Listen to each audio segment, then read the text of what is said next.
Hello and welcome to WHO. It's Friday, 22nd May, and welcome to our hybrid press conference on Ebola, the ongoing World Health Assembly and other global health issues. My name is Christian Lindmeier, and we'll be together for the next 45 minutes or so. Let me introduce the panel first, before we go into introductory remarks. Of course, first and foremost, Dr. Tedros Adhanom Ghebreyesus, Director General. Next to him is Dr. Mohamed Yaqub Janabi, WHO Regional Director for Africa. Very happy to have him here. Then we have Dr. Chikwe Ihekweazu. He's the Executive Director for WHO's Health Emergencies Program. Next to him is Dr. Abdi Mahmoud, Director of Health Emergency Alert and Response Operations. On the other side, we have Dr. Sylvie Briand, WHO Chief Scientist, and next to her is Dr. Maria van Kerkhove, Interim Director of WHO's Department of Pandemic Management. We have a couple of other colleagues online. One to mention is we have Dr. Ansia available. She's the WHO representative to the Democratic Republic of the Congo. She's currently in the field, so we hope we could get her connected in case, but we'll see other colleagues in case we get to them. With this, enough of me, and over to Dr. Tedros. Thank you, Christian.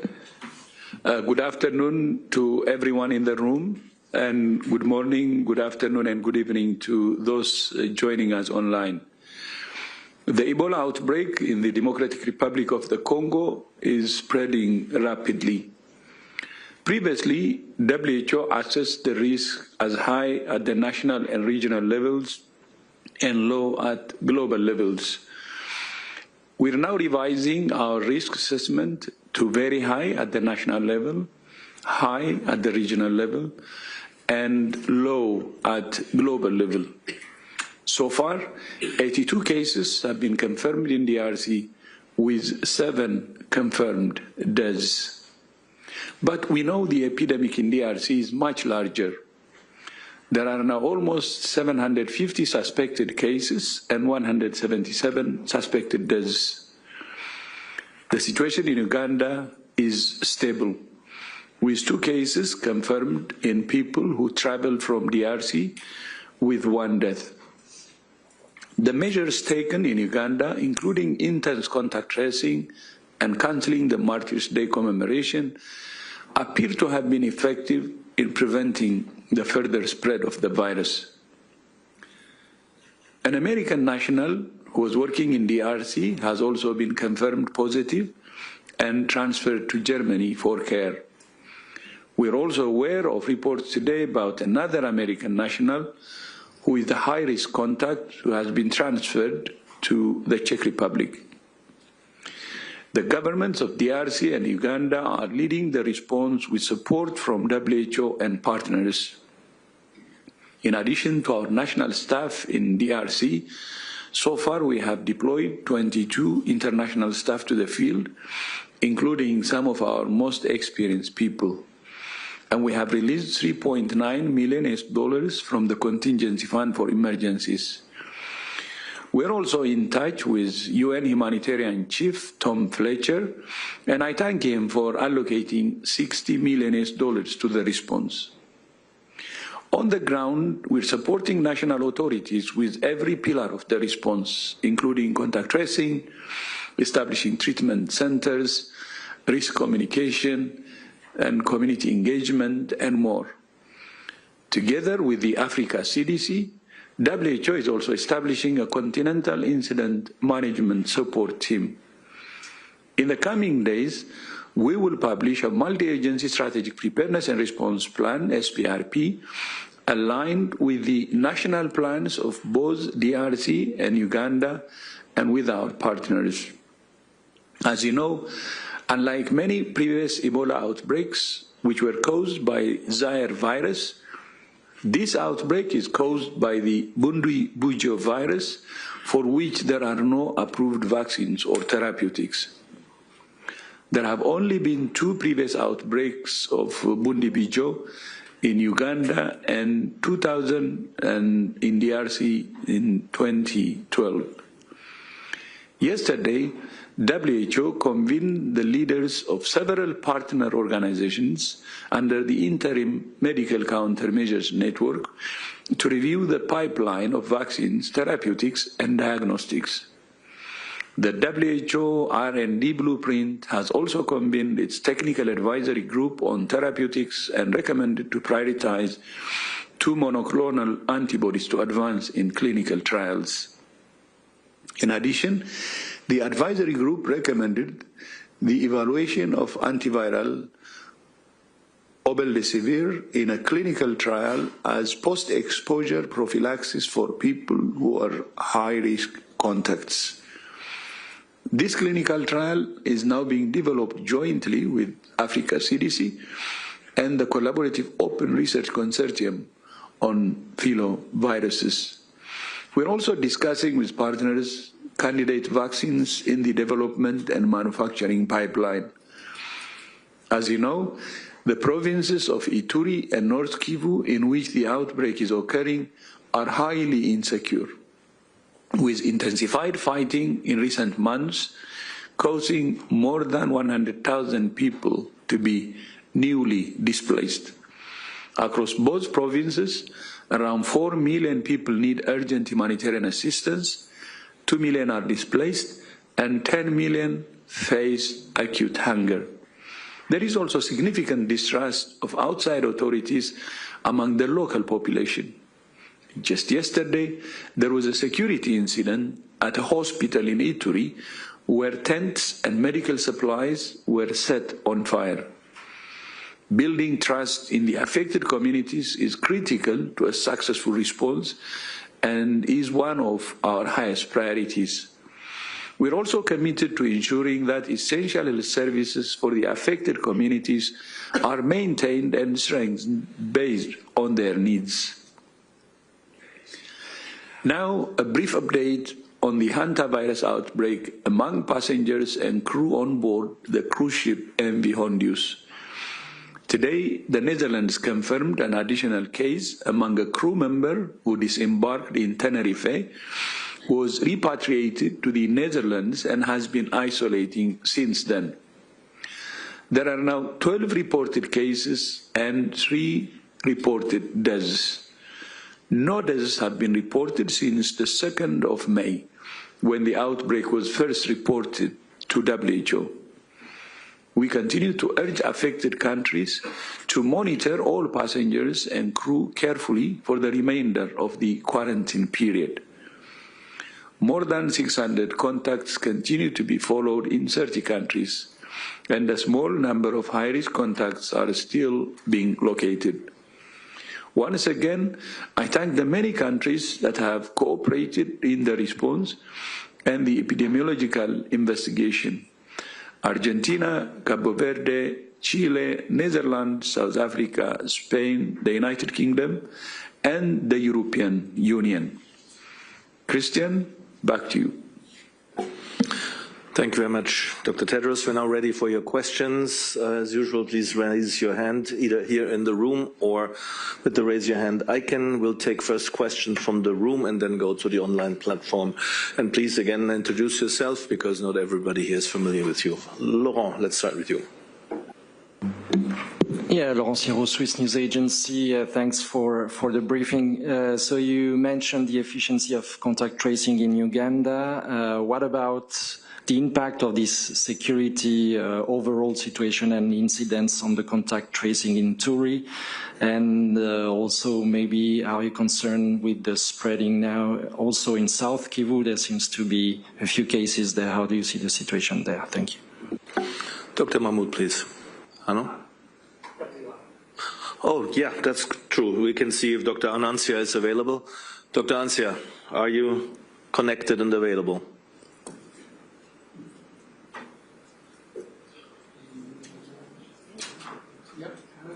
We have her. Let's see if we can get on.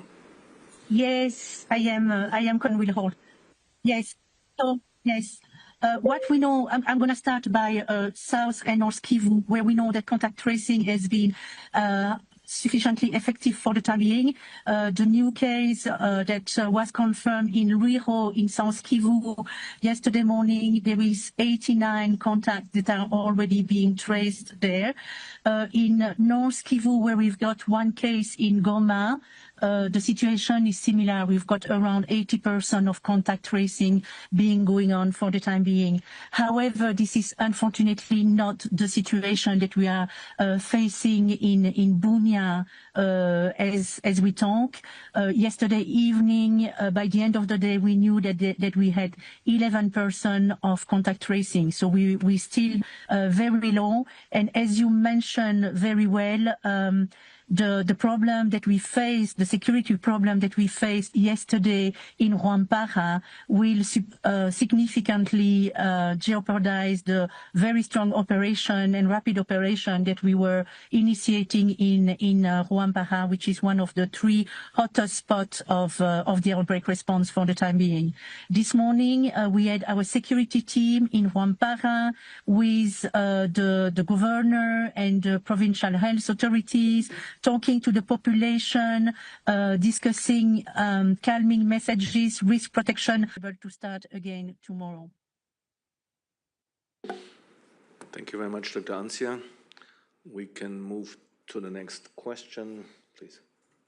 Operation will be able to start again tomorrow. Thank you very much, Dr. Ancia. We can move to the next question, please. Good afternoon. This is Preeti Patnaik from Geneva Health Files. I had 2 quick questions. One on whether the WHO is already suggesting any kind of existing drugs that can be repurposed, existing therapeutics. And second, can you explain to us how the interim medical countermeasures platform is working right now during Ebola? Is it underfunded, or is it, what are the challenges? Dr. Vrion. Yeah. So thank you very much for the question. And as Dr. Tedros said, there is already some drugs that have been identified for the treatment of patients. These drugs were repurposed because they were used before for other strain of Ebola viruses, but it happens that in the test that they have some efficacy on also this strain of Bundibugyo strain. So we have as a therapeutic, so 2 monoclonal antibodies could be used, and 1 antiviral also can be used for treatment. And so these has been defined by a technical advisory group that met earlier this week. And so what we do is we make an inventory of all the things that are potentially useful or in the pipeline. And then the committee look at prioritize them using a number of criteria. So of course, the main criteria are their safety and efficacy on this current strain. But then also we look at criteria for implementation. So we are not yet at this phase of criteria for implementation because the committee looked only at the drugs that are available. And now we will discuss with other partners and health authorities to see how we can implement them. So one very important step before implementation is really the development of a protocol to be adopted by all the partners and of course the country, and making sure that the protocol makes sense in this particular context, and also that this protocol is strict so that it protects the patient, but also allows us to gather meaningful data that can be then used also to adjust the implementation as we go. I think for in addition for the antiviral, one antiviral called Obeldesivir, we think that it could be used also for post-exposure prophylaxis, meaning given to contacts. And then this would prevent those contacts, should have they been infected by the virus, to develop the disease. And so this is a promising treatment, drug, but it has still to be implemented under a very, very strict protocol. So regarding your second question about this network for medical countermeasures, so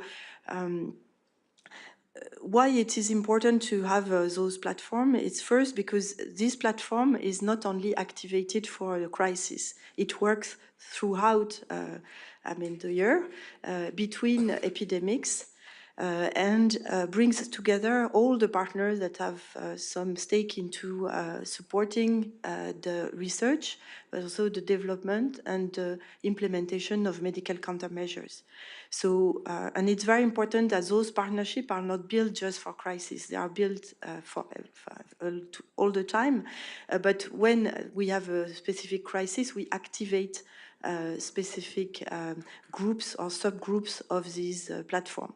And so, for instance, in the research and development, we have what we call CORCs, that are collaborative open research consortium. And we have 12 CORCs currently. And those CORCs are groups of researchers and scientists all over the world that are interested in a specific family of viruses.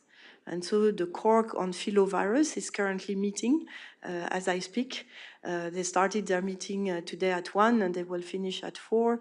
And they are discussing all the possible gaps in research that we need to fill urgently, but also looking at clinical history and evolution of the virus. They are also looking at the countermeasure that could be available and what are the criteria for prioritizing them. So the CORCs are really an essential component of this global research ecosystem for emerging pathogens. And so on vaccine, I don't know, maybe I can give the floor to Vazi if you want to talk a bit more about what has happened in the tag for vaccine. Yeah, we also have in the room Dr. Vazi Moti. He's the acting lead for the R&D blueprint. Please, over to you. Thank you. So on the vaccines R&D tag, they met earlier this week. They are continuing their deliberations and they will be meeting again on Monday. But I think the important point to stress is that we already have, I think we need to present this and communicate this as treatment of cases and prevention of cases. So we already have something prioritized under a strict protocol for prevention of cases, and that's the oral obeldesivir that has already been mentioned. But we're still under the deliberations for the vaccines R&D tag. If there are specific questions on candidate pipeline vaccines, I can take them. Thank you very much. Sorry, Christian, may I please come in on the ICM? So just specifically on the IMCM net that you asked about. So in addition to what Sylvia said, indeed, this interim medical countermeasures network has been established over the last several years, and it is activated all the time. It is working all of the time, and when we do have outbreaks like this, there's much more activity. So the IMCM net covers diagnostics, therapeutics, vaccines, other health products as well. I know there's a lot of discussion around vaccines, but also want to say that there's as much emphasis on diagnostics and also on treatments as well, as you've heard. The IMCM net is fully activated on a technical level. We have different working groups. There's a meeting today for the diagnostics team, specifically to look at bringing in global, regional partners from DRC on the call to coordinate how these diagnostics can be used and what can be used. We know the gene expert isn't good for Bunin-Bujo virus, but there are other diagnostics that do work. And so we're wanting to make sure that those are the ones that are in the field and those can be procured, and working with our OSL partners within this as well. Yesterday, the DG convened the principals of the agencies leading work on medical countermeasures, whether it's CEPI or the Global Fund or Gates Foundation, or I shouldn't name some or else I won't name them all, but the principals of these agencies to ensure that we are all aligned and that we are all working together on this. I think this is really important. This is one of these situations where it's sort of an all hands on deck. And we want to make sure that everybody is coordinated in their action and working together, that we're all on the same page, we're holding each other's organizations and institutions accountable for the speciality that they actually have, and to ensure that we all have accurate information, up-to-date information, and that we're speaking the same language as we talk about the risks, we talk about the products, we talk about what needs to be done. So the DG convened that meeting yesterday. It was actually held here in person. RD was there as well, Chikwe was there as well. We hope to convene this group periodically to make sure that they are up to date, but they gave their full commitment as well. I should mention Gavi too, but they gave their full commitment in support of this outbreak with all of their institution and the knowledge that they have. Thank you, and our regional director also wanted to add. Yeah, thank you. We have strong tools, but not all are optimized for this strain. It has to be. So this outbreak really highlights three things: the need for broader vaccine and therapies, stronger research and development pipelines, and adequate access to medical countermeasures. So this is on top of what my colleagues have said. Thank you. Back to you. Thank you very much. Let me flag already to everybody that we have a big number of questions online and also in the room. So we go now first for two questions online, and we'll actually start with The Guardian. Katlai, welcome back. Over to you. Please unmute. Thank you very much for doing this. I had a question around treatment centres in the DRC. Do you have an assessment of how many are needed and when do you expect those to be up and running? And also, can anyone speak to the situation in South Sudan and whether there's adequate surveillance and you would expect to receive a notification of any potential cases there fairly swiftly? Thank you. Thank you very much, Kat. For the first part, we'll try to get back to Dr. Asser in the DRC. Yes. Yeah, once again, just to come back to the situation in Rwampara, which has been very sad, because actually what we were doing there with the NGO Alima, we were actually taking out the cases that were in the main hospital in Rwampara and trying to put them in the tent in the courtyard of the hospital to really separate them from the other cases that are in the hospital and who are receiving routine health services. In Rwampara, we have now identified as well another hospital where we were hoping actually this morning to start transferring those patients from the routine hospital to that specific hospital, which we were preparing to receive those cases since the past 2 days. So if operation can restart in Rwampara tomorrow, we will have our first hospital with the basic services, but with very strong infection prevention and control measures in place, so that really we are stopping a potential dissemination of the infection within the health infrastructure. In the meantime, in Bunia, we have also the organization Samaritan First, who is looking at supporting the provincial hospital with setting up the case management center. In the similar wave, in the Mongwalu, you've got Doctor Without Border from Switzerland, who is also right now working hand in hand with the zonal authorities there and with the World Health Organization to build the treatment center. We will also look at the health zone that has been affected, and we will try to have, for the time being, a treatment center in each of those health zones. For example, in Bamboo, which is a health zone that is being affected since yesterday, we had already identified a potential treatment zone. Now that there are affected cases, we will start scaling up this health facility so that it can become a treatment zone. So we have decided yesterday that with the number of suspected cases that we've got for the time being, we need to have a treatment center in each health zone that is affected.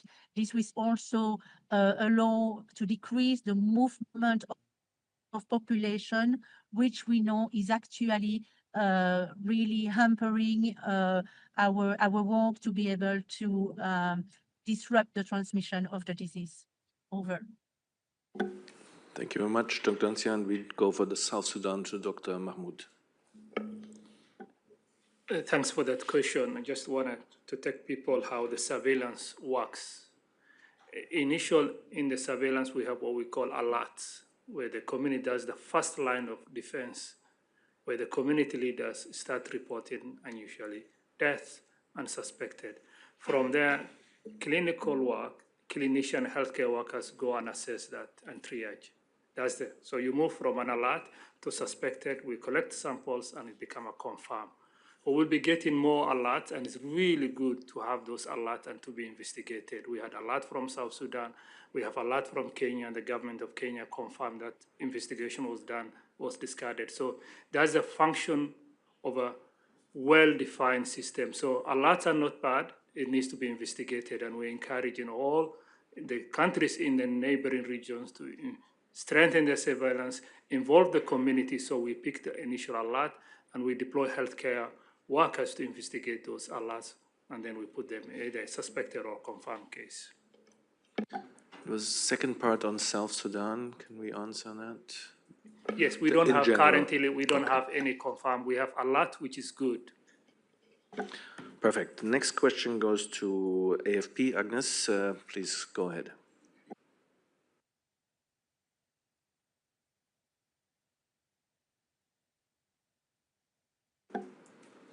Agnes, do we have you? If not, then I move to DPA. Christiane Oelrich. Christiane, please go ahead.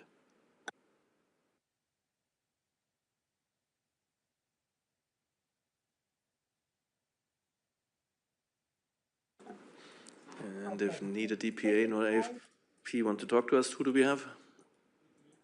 It takes a while to get unmuted. You're very distant. It takes a while to get unmuted. Here we go. That was the problem. Here we go. Talking about the antiviral that could be given to contacts, can you give us a timeline on when that might be available? If I understood correctly, you are now setting up a clinical trial.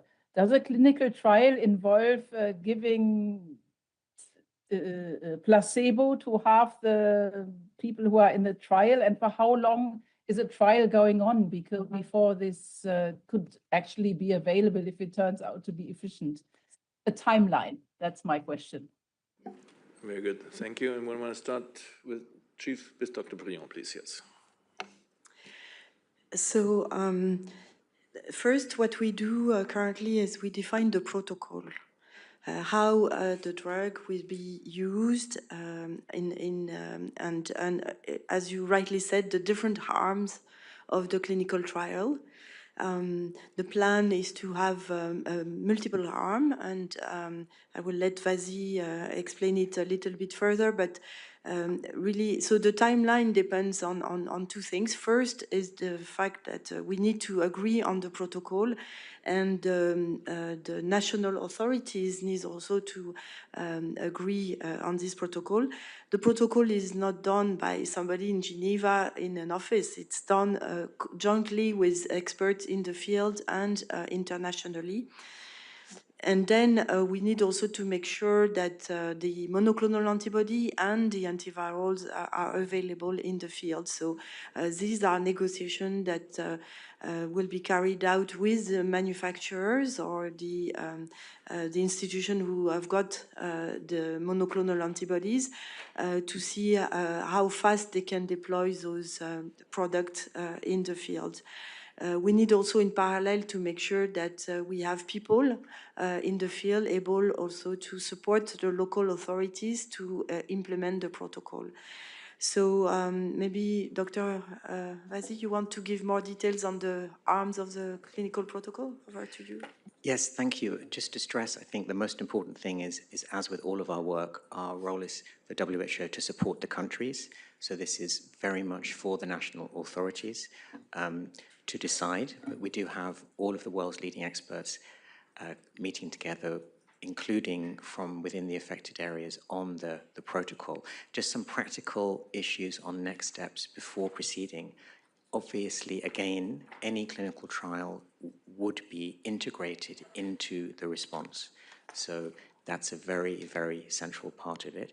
Secondly, there will need to be export of the study drugs from where they are currently. There will need to be, so there are export permits, there will need to be import permits that are provided by the affected countries. That usually requires an approved protocol. So the protocol, once it's developed, with a lot of input from many partners, and most importantly, in country, will be submitted for review by ethics committee and regulatory authority in each of the affected countries. After that is approved, then usually one proceeds with the import, unless the countries decide that can be done in parallel. So those are some practical matters. In terms of how long it would run for, that all depends on exactly what one sees. There will be an independent data safety monitoring committee that would be set up, which would look independent to the trial at how the study drug appears to be working. And as soon as it is, if we get to the point where it clearly is beneficial, then the study would be stopped and we would move beyond the study phase. Thank you very much, both. We go back to the room to see what we have here. If we have nothing in the room, that's luck for those online. We have at least got 10 more online. So then we go next to the Lancet, Paul Adeboju. Paul, please go ahead.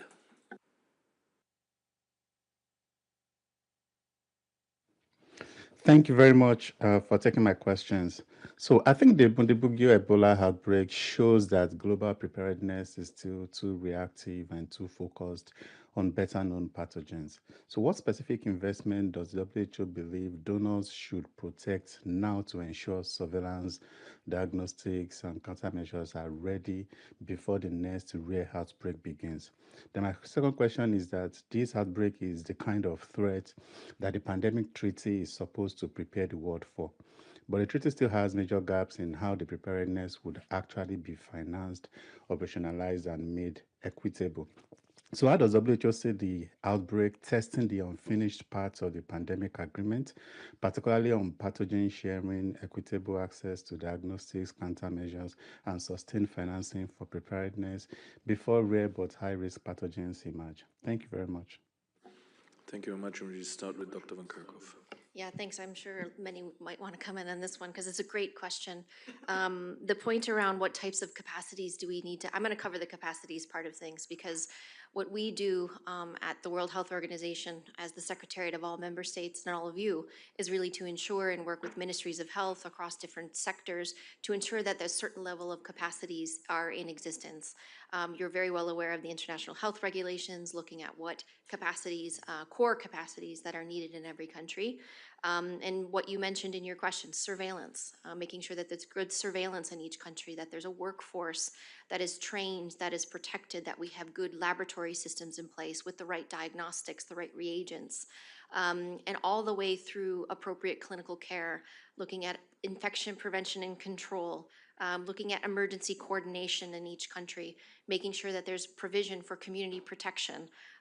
So there are all of these core capacities that we work on, and we look at the threats from many different lenses.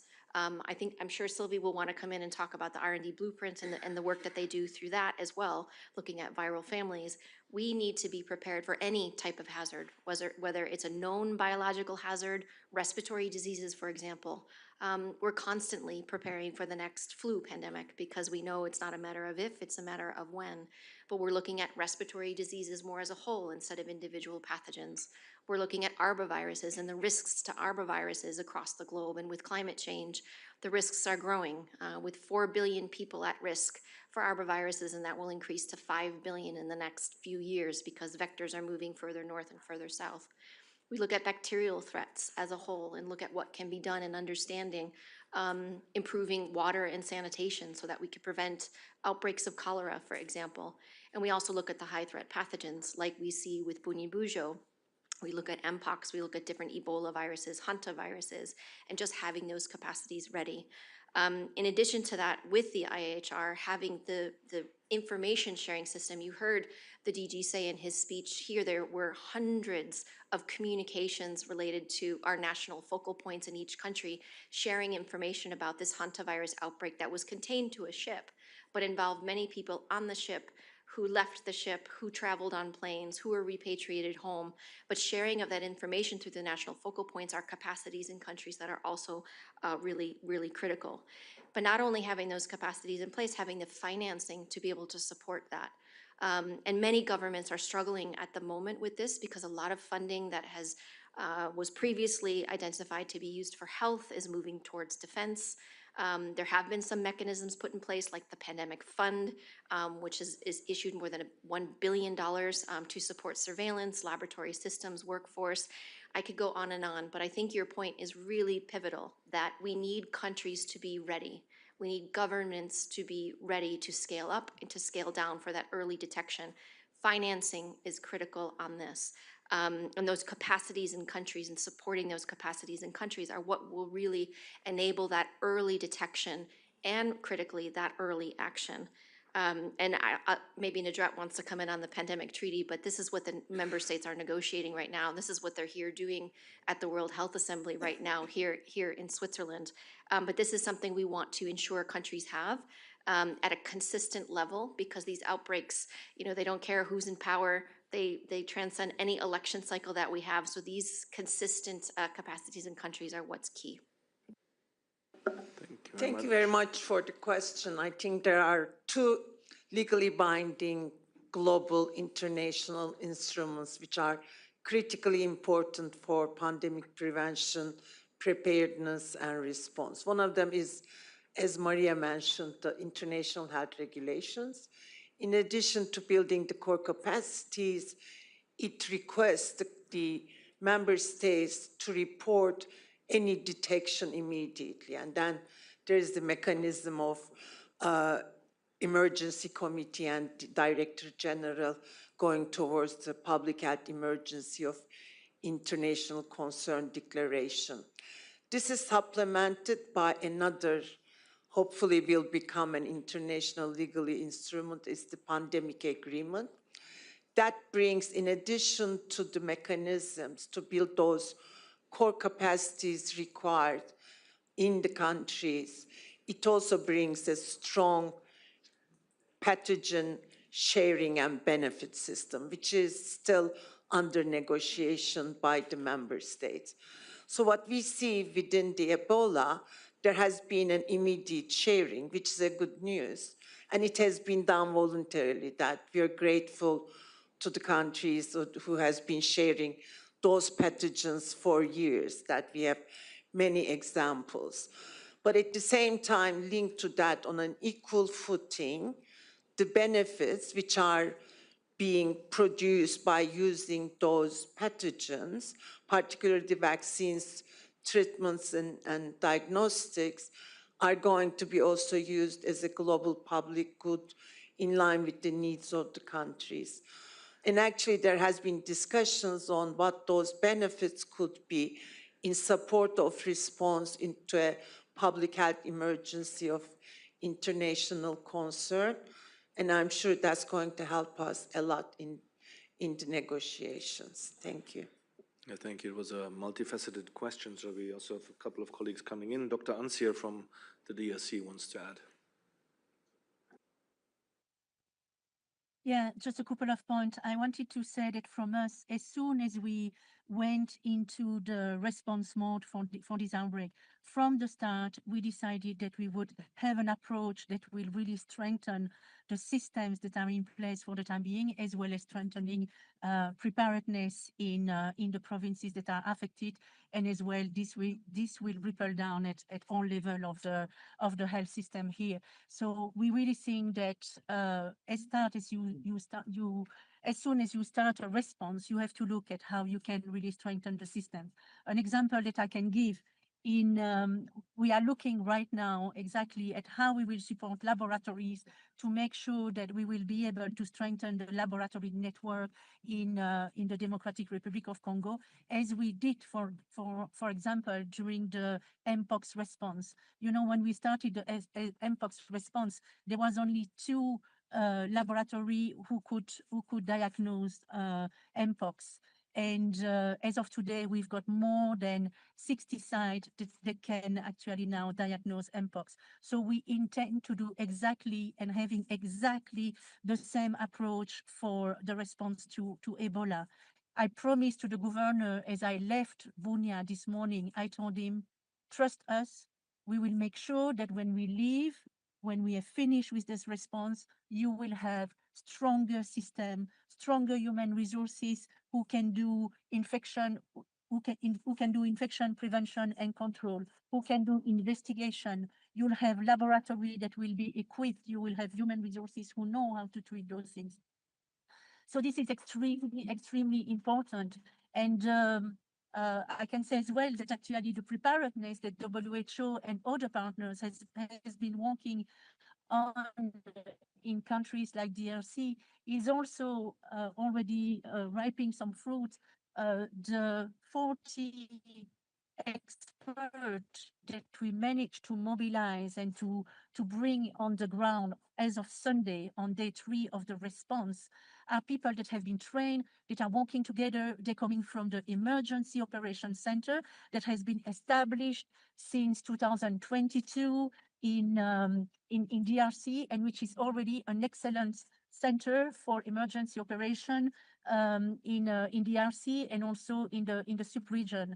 And I have observed myself the human resources that have been deployed, both from the Ministry of Health and from the World Health Organization. I have witnessed their knowledge, their expertise. The incident management system was established in no time, and the response operation were really able to be set up very quickly because those people, those human resources have benefited on support, on preparedness from years. And this is really what I want to say. If we want to have good response operation, we need to invest more and more and more into preparedness. Thank you. Thank you very much to all speakers.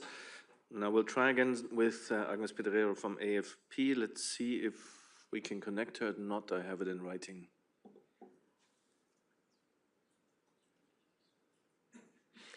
No, then let me read it out. My question is, what does it mean that the risk is very high at national level? So clarification on that, please. What are the implications, and is it the highest level? And on the treatments that have been submitted by WHO to study, could you give us the names, please? On Dr. Mahmoud, on the risk level. Thanks. Bear with me, I will explain, because this is an overall risk assessment. When we do a risk assessment, we answer 3 questions. 1, the potential risk for human health. 2, risk of an event is spreading. 3rd is the capacity available. And then from there, we look what's the likelihood and the consequence. From there, we assess. Looking right now, what clearly changed from when we did the initial risk assessment is the risk of event spreading has gone from a moderate to high, and the risk has gone very high. We have seen now evidence in South Kivu, Mitumaharisa, in Goma, in all the places, in the 2 imported cases. So the potential of this virus is spreading rapidly is high, very high, and that changed the whole dynamic. Linked to that is the capacity to respond to this outbreak. Insufficient control. DG was very clear that you was in a humanitarian situation. So when you combine these 2, the risk shift from high to very high in Eastern DRC. And there's the urgent need required in solidarity and in support of that, rather than travel restriction and ban. We need humanitarian access. We need flight to go there. We need to stand with the local authority and all the NGOs working there. Is the time for solidarity. So the slightly change is because of what we are seeing, the epidemiology-driven data. But if we implement all the containment activity, the contact tracing, the building the trust with the community, expanding the lab, our representative already indicated what we are doing there, we will be able to this and reduce the risk from very high to high and hopefully moderate. But it requires global solidarity. Thank you. And we have Teresa Zakaria, Unit Head for Risk Reduction and Humanitarian Operations on the humanitarian side. Thank you very much. To build in slightly as well on the capacity to respond, indeed, the outbreak is currently spreading in area that is affected by conflict. There are over 2 million people who have been forcibly displaced in these two provinces alone, and close to 10 million people are desperately hungry at the moment. Last year, 1.5 million people have additionally lost access to primary healthcare facilities, and we know from our partners that 85% of facilities face critical drug shortages. So what all of these mean is that people, even if people are sick, they may be suspect cases, they cannot access health services, and therefore they cannot be detected, they cannot be diagnosed. And it is very important to highlight that within the outbreak response as well, we need to really make sure that essential health services for everyone in the two provinces are safeguarded, especially for those who have been forcibly displaced and extremely vulnerable. Thank you. Thank you very much. I see Emma Farge out there, but wait, Emma, we have one more now online because there's many online, and then afterwards I'll come to you. Sorry for that now. So now we go to Kai Kupferschmidt from Science Magazine. Kai, please go ahead.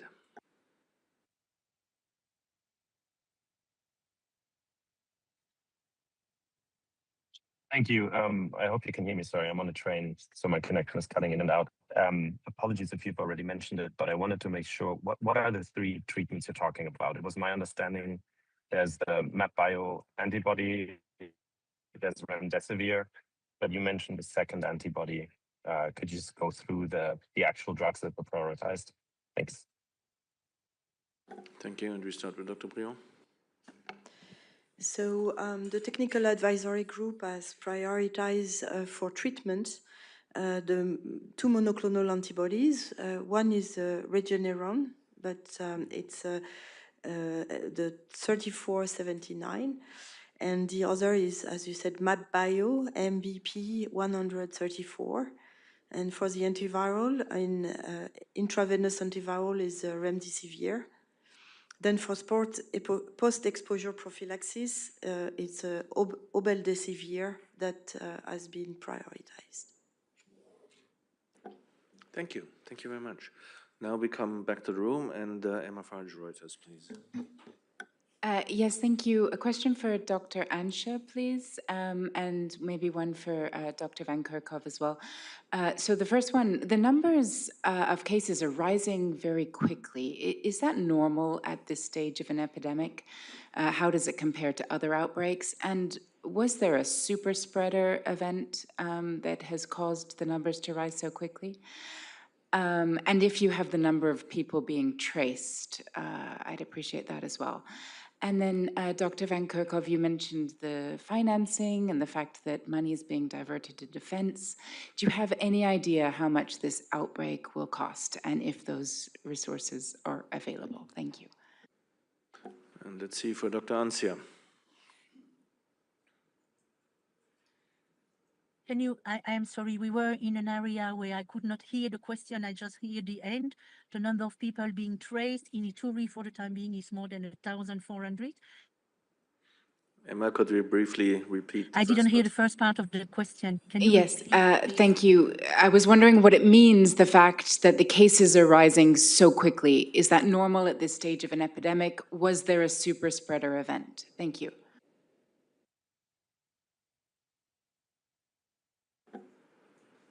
No, I do think that having the number rising is probably good.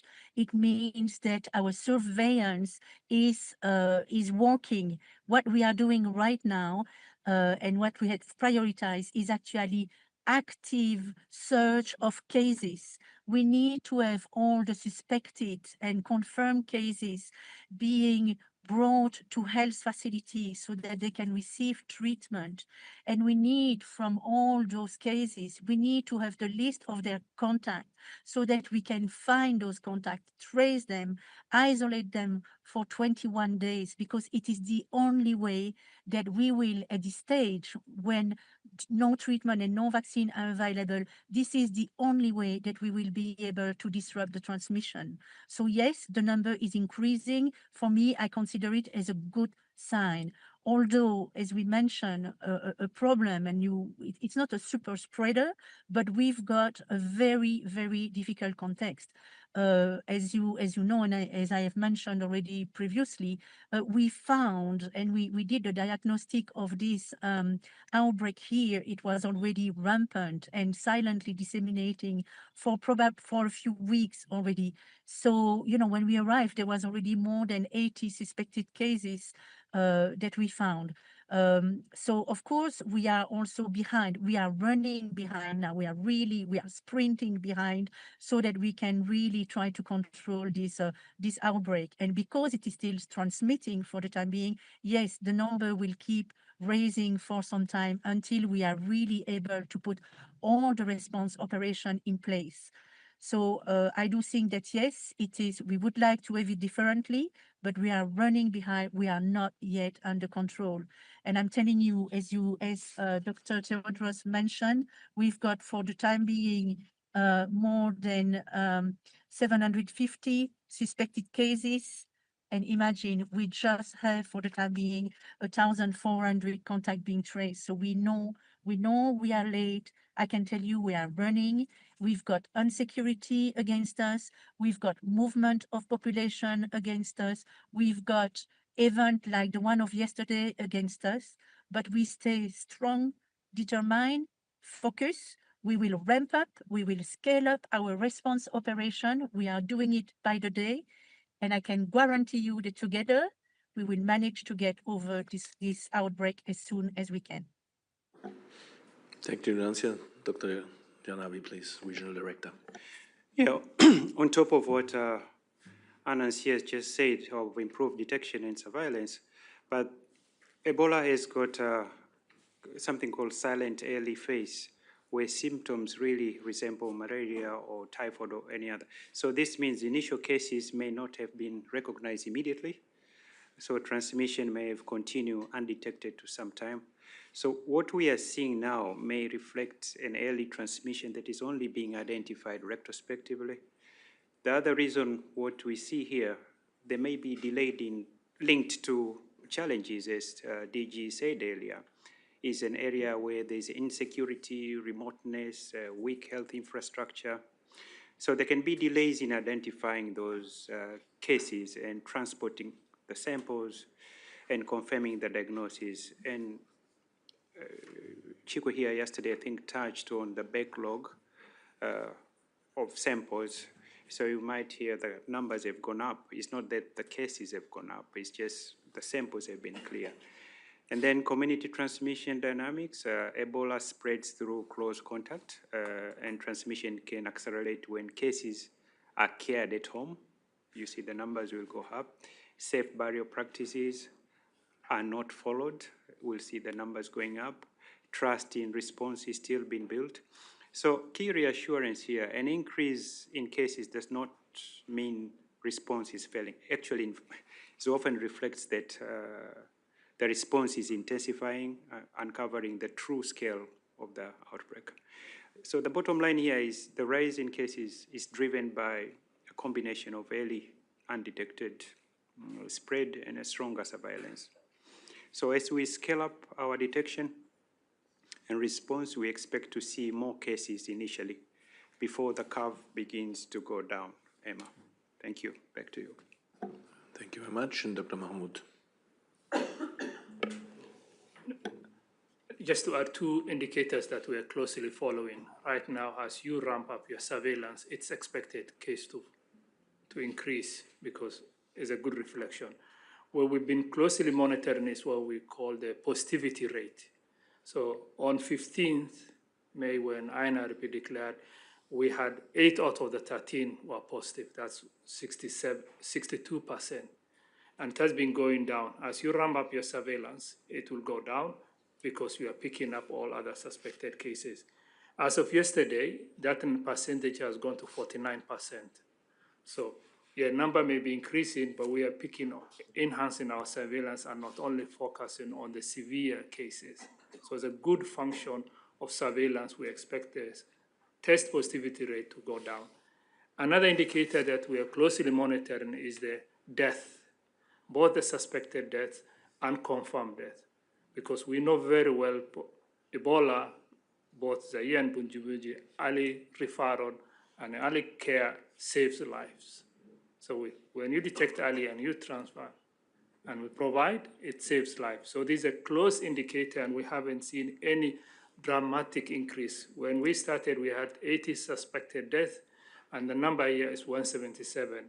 So we are not seeing a drastic increase. We expect to see more cases confirmed, but the two indicators we are following as increase the surveillance, improve, look carefully at the death, because we can prevent early detection and early treatment. Thank you very much. And an add-on, Dr. Van Kerkhoff? Yeah, thanks. So your specific question on, how much this is going to cost, what we can say is that our partner agencies, together with WHO, we're developing what we call an SPRP, a Strategic Preparedness and Response Plan. Our aim is to put out one SPRP so that we show the total amount that is needed for this response. And of course, the plan to be embedded within the national priorities and the national leadership in both the DRC and Uganda. That will take a few days for that to come out. I know that everyone is eagerly awaiting that amount, but I think it's really important, and the DG said this in his remarks, that it's one plan that comes out so that we're not all competing for funds. Funding is challenging right now in the health space, and we all know this, but we do know that there's plenty of money out there. There's billions of dollars that are spent on war every single day. So there's plenty of money that can be handled for this. And what is extremely frustrating is that money will come for a response, but what we actually need money for, and we talked about this before, is prevention. This constant, steady stream of funding to support national governments in the capacities that they have across surveillance, detection, research, infection prevention control, workforce, building trust in communities, et cetera, regularly, as opposed to going into this cycle of panic and neglect, which we all contribute to. So we will be issuing with our partners a strategic preparedness and response plan, again, to focus primarily on supporting the countries under their leadership and bringing this under control. I really appreciate Anne's comments about right at the end, and I hope all of you include that in your articles about we will work together and we will get this under control, because that solidarity isn't just about action, it's about bringing the resources, brain power, human power, energy, collective focus and financing to actually deal with this and, of course, prevent the next one from happening. Thank you very much. We're reaching the hour line, and DG has to go back to committees, but we have a lot of questions also online. We will take one last. For all the rest, please then bear with us. It's very great to see all your interest. That's important. And then, of course, write to media at who.int. Last question goes to the Times in the UK, and that's Ben Spencer. Ben, please unmute. Hi, thank you very much. You mentioned candidate vaccines. I wonder if you could tell me what those are and what the timescales are. Should we start with Dr. Briand, please? Yeah, so as it was said before, there is no specific vaccine for this virus strain. And so there have been, the committee has not yet done the full prioritization because it's very complex. What the committee has done is first to ask what are the products in the pipeline, and there are many in the pipeline. And so now they are reviewing the list of these products. But to give you a flavor of at least on some products that have been assessed, there was first a vaccine called Ervibo, and this was licensed for the Ebola Zaire virus. But it doesn't, there is very, very little evidence of cross-protection for Bundibugyo. So, this was not really recommended so far as a primary choice. What is probably more promising is the fact that there is RVSV Bundibugyo vaccine, so it's equivalent of Ervibo, but for specifically for this strain. And so currently there is no doses available for clinical trial, but the committee is reviewing the characteristic of this potential product. And if this is prioritized, it's likely to take 6 to 9 months to have it ready for clinical trial. There is another candidate that has been developed on another platform, and so it's on the chimpanzee adenovirus platform, and this potential candidate is a collaboration between Oxford and the Serum Institute of India. They are manufacturing as we speak, but we don't have yet animal data to support the use for clinical trials in human. And so we are waiting for the animal data to see if it could be a promising candidate for research vaccine in this Bundibugyo outbreak. So that's why, I mean, vaccines is certainly a very important tool in preventing transmission, of course. But it's very likely that we will have to wait a few weeks before we get a vaccine that is safe and for which we can prove the efficacy. So that's why we shouldn't stop here. We should continue to implement good surveillance to trace all the contacts. Work very closely with community to make sure that preventive measures are in place to stop chain of transmission, and implement measures, for example, like safe and dignified burial to avoid a super spreading event. And with the therapeutic, we are hopeful that by treating patients, then it will be already reducing the risk of spread, because as you know, patients are very contagious. And so if we can reduce the viral load in patients through effective treatment, this also will be reducing the risk of spread. And then we are hopeful that the post-exposure prophylaxis will be also be implemented and be successful, because then also we have another way to reduce transmission. So this is just to say that when you respond to an outbreak, you need to have a toolbox with full of tools, because you cannot just rely on one tool only. We need a combination of tools, and we need also a multifaceted response that include community protection, access to care, use of preventive measures such as vaccine, and of course an excellent surveillance system that allow us to trace where transmission is happening. Thank you. Thank you very much, Dr. Brion. That brings us to the end. For everyone, please, we will send the recording and the opening remarks by the Director General soon after this briefing. Thank you all for the speakers and for Dr. Ansia also traveling on the road somewhere in the DRC. With this, again, thanks from my side, and over to the Director General for closing. Yeah, thank you, Christian. Thank you to our Akanu members for joining us today. And thank you also to members of the press who joined online. Thank you. We will keep updating you on regular basis, and see you next time.